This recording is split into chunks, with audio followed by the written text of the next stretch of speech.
அண்மை செய்தியை பார்த்துக் கொண்டிருக்கிறோம். காசோலை மோசடி வழக்கில் மதிமுக எம்எல்ஏ சதன் திருமலைக்குமாருக்கு 2 ஆண்டுகள் சிறை தண்டனை விதித்து நீதிமன்றம் தீர்ப்பளித்திருக்கிறது. வாசுதேவநல்லூர் மதிமுக எம்எல்ஏ சதன் திருமலைக்குமாருக்கு காசோலை மோசடி வழக்கில் 2 ஆண்டுகள் சிறை தண்டனை விதித்து சென்னை ஜார்ஜ் டவுன் நீதிமன்றம் உத்தரவு பிறப்பித்திருக்கிறது.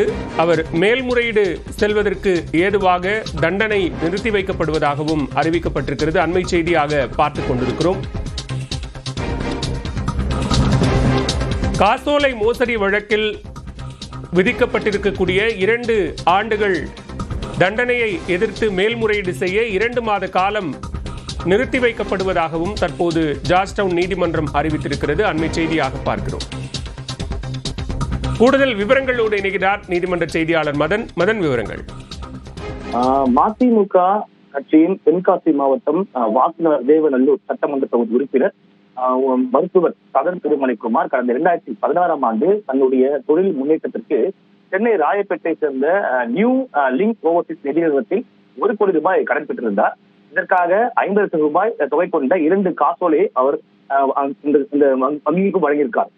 கடன் தொகைக்கு வழங்கிய காசோலை வங்கியில் செலுத்திய போது சதன் திருமலைக்குமார் வங்கி கணக்கில் பணம் இல்லை என்று திரும்ப வரப்பட்டது. இதையடுத்து கடந்த 2019ஆம் ஆண்டு சதன் திருமலைக்குமாருக்கு எதிராக காசோலை மோசடி வழக்கை சென்னை எழும்பூர் நீதிமன்றத்தில் இந்த நிதி நிறுவனம் தாக்கல் செய்தது.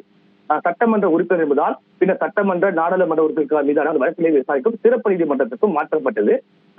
இந்த வழக்கை விசாரித்த தற்போது ஜார்ஜ் டவுன் நீதிமன்ற நீதிபதி சுந்தரபாண்டியன் காசோலை மோசடி வழக்கில் சதன் திருமலைக்குமாருக்கு எதிரான குற்றச்சாட்டுகள் தற்போது நிரூபிக்கப்பட்டுள்ளது.